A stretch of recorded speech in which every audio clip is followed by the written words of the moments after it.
వాయనాడ్ నుంచి కాంగ్రెస్ అభ్యర్థిగా ప్రియాంక గాంధీ రంగంలో దిగుతోంది. రాహుల్ గాంధీ ఈ సీట్ను వెకేట్ చేస్తున్నారు. దీంతో ఇప్పుడు అందరి దృష్టి ప్రియాంక గాంధీకి గట్టి పోటీ ఎదురవుతుందా లేదా కేక్ వాక్గా ఉంటుందా? వాయనాడ్ లోక్సభ సెగ్మెంట్ను 2009 డీలిమిటేషన్ తర్వాత ఏర్పాటైంది. 2014లో ఇక్కడ కాంగ్రెస్కు సిపిఐకి మధ్య చాలా గట్టి పోటీ జరిగింది.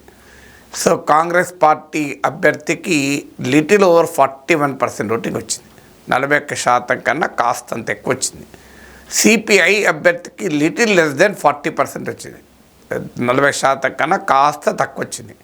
అంటే ఇద్దరి మధ్య తేడా చాలా దగ్గరలో ఉండే. 40% కన్నా లిటిల్ లెస్, 41% కన్నా లిటిల్ హై, అంటే లెస్ దెన్ 2% తేడా ఉండే.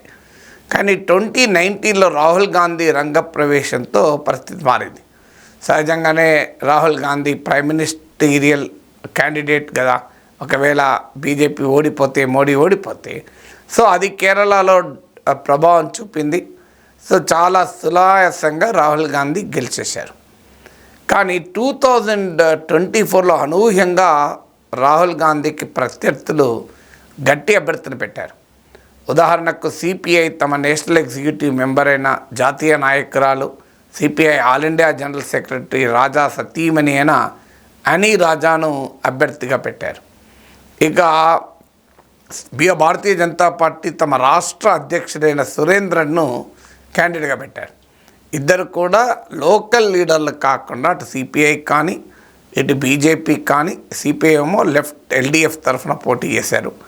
బీజేపీ కానీ లోకల్ పార్టీ లీడర్లకు కాకుండా బలమైన అభ్యర్థుల్ని రాహుల్ గాంధీకి వ్యతిరేకంగా పెట్టారు.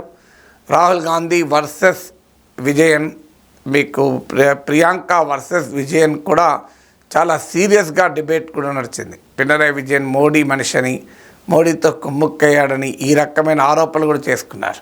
సో రాహుల్ గాంధీ బావ, ప్రియాంక గాంధీ హస్బెండ్ మోడీకి డొనేషన్లు ఇచ్చారు బీజేపీకి అని చెప్పి విజయన్ విమర్శించారు. చాలా తీవ్ర స్థాయికి జరిగింది. ఇండియా కూటమిలో కాంగ్రెస్, సిపిఐ, సిపిఎంలో భాగస్వాములు అయినప్పటికీ కూడా. సో దీంతో రాహుల్ గాంధీ మెజారిటీ సుమారు 5% తగ్గింది. 65% అరౌండ్ ఉండే, టు బి ప్రిసైజ్ 64.94 2019లో రాహుల్ గాంధీకి వచ్చిన ఓట్లు. అది ఏకంగా 59.69, లెస్ దెన్ 60% పడిపోయింది. అంటే 2014లో కాంగ్రెస్ అభ్యర్థికి 41% ఓటింగ్ వస్తే 2019లో రాహుల్ గాంధీకి 65% పెరిగింది. ఇప్పుడు 60%, లిటిల్ లెస్ దెన్ 60% పడిపోయింది. రాహుల్ గాంధీకి వచ్చిన ఓట్లు కనీసం ఒక 5% తగ్గాయి. సిపిఐకి అంతకు ముందు వచ్చిన ఓటింగ్ కన్నా ఒక 0.8% పెరిగింది. భారతీయ జనతా పార్టీకి సుమారు 5.7% ఓటింగ్ పెరిగింది 2019తో పోలిస్తే 2024. అంటే బీజేపీ అభ్యర్థి సురేంద్రన్ పార్టీ రాష్ట్ర అధ్యక్షులు పోటీ చేశారు. అంతకుముందు 2019తో పోలిస్తే 62,000 ఓట్లు ఎక్కువ తెచ్చుకున్నాడు, 62,000. దానికి కారణం ఏంటి అంటే సిపిఐకోమో లెఫ్ట్ ఓటు కన్సాలిడేటెడ్గా పడింది. కానీ లెఫ్ట్ కాంగ్రెస్ ఒక్కటే పైకి మాత్రమే కొట్లాడుతున్నాయి. ఇండియా కూటమిలో భాగస్వాములు, అందువల్ల కాంగ్రెస్కు లెఫ్ట్ ఆల్టర్నేటివ్ కాదు అని బీజేపీ బాగా క్యాంపెయిన్ చేసింది. అది భారతీయ జనతా పార్టీ లాభమైనట్టుగా కనబడింది. Neutral vote, swing vote BJP కాస్త ఎక్కువ టర్న్ అయింది. అందుకే రాహుల్ గాంధీకి 5% ఓటింగ్ తగ్గితే 2019తో పోలిస్తే బీజేపీకి 5.7%, 5.7% పెరిగింది. సో అయినా కూడా రాహుల్ గాంధీ 4 లక్షల మెజార్టీతో గెలిచాడు 2024లో కూడా. ఇప్పటిక ప్రియాంక గాంధీ రంగంలో దిగుతోంది. ఇది బై ఎలక్షన్.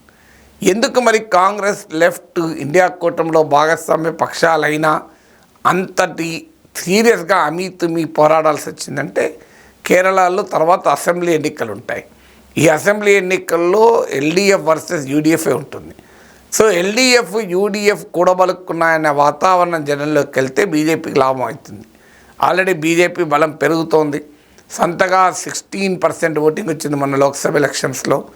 తన మిత్రపక్షమైన భారత ధర్మ జనసేన బీడీజేఎస్తో కలిపితే నియర్లీ 20% ఓటింగ్ వచ్చింది, 19 to 20%. అందువల్ల మరి కాంగ్రెస్తో మాకు ఏ రకమైన అవగాహన కేరళ వరకు ఉండదు అనేది చెప్పడానికి మళ్ళీ కమ్యూనిస్టులు నువ్వా నేనా అనే స్థాయిలో ప్రియాంక గాంధీతో పోటీ పడతారా, లేదా ఇది ఉప ఎన్నిక చేసేదేమీ లేదు గనక వదిలేస్తారా చూడాలి. అలాగే బీజేపీ అసెంబ్లీ ఎన్నికలు దృష్టిలో పెట్టుకొని ఇప్పుడు వాయనాడులో రేపు గెలుస్తారని కాదు, గెలిచే అవకాశం బీజేపీకి ఎట్టి పరిస్థితులు లేదు. కానీ కాంగ్రెస్ పార్టీకి లెఫ్ట్ కాదు ప్రత్యామ్నాయం, వాళ్ళిద్దరు ఒకటే, మేమే వేరు అని చెప్పడానికైనా బీజేపీ మళ్ళీ సురేంద్రన్ను దించి బలంగా పోటీ ఇస్తుందో చూడాలి.